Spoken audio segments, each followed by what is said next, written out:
as pastors, would be able to address our congregation in the words of Paul when he gets to the end of his first letter to the Corinthians, and he says to them, For what I received from the Lord, I passed on to you as of first importance, that Christ died for sins.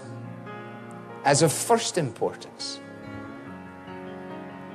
Now let me digress and take you to Mark 2 just for a moment as it comes to mind. You remember the story in Mark 2 of the man who was paralyzed, and his friends decided to take him to Jesus.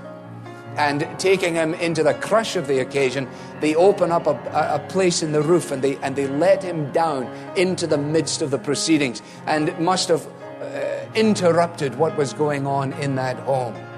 And you remember Jesus looked at the man and he said to him, Your sins are forgiven. Now, what do you think the man thought? I think he probably thought, what do you mean? My friends did not let me down here on this bed because they were remotely concerned about my sins. They were concerned about my legs. That would be a legitimate inference, wouldn't it? The Pharisees were also concerned for a different reason. They said, who does this character think he is, that he can pronounce forgiveness of sins? Only God can forgive sins. Jesus, knowing what they were thinking, said to them, let me ask you a question. Which is easier, to say your sins are forgiven, or to say, pick up your bed and walk?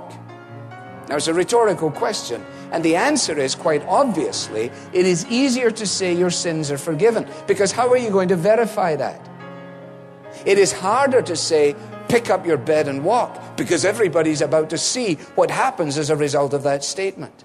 And then he says, but in order that you might know that the Son of Man has authority on earth to forgive sins, I say to you, pick up your bed and walk.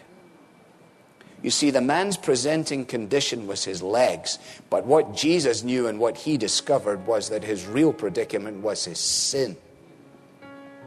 And if that man could come back tonight and meet us here at Mars Hill, do you know what he would tell us? I've been living with Jesus now in heaven for a good long time. And when I was invited to come back to Mars Hill, I wanted to come and tell you this.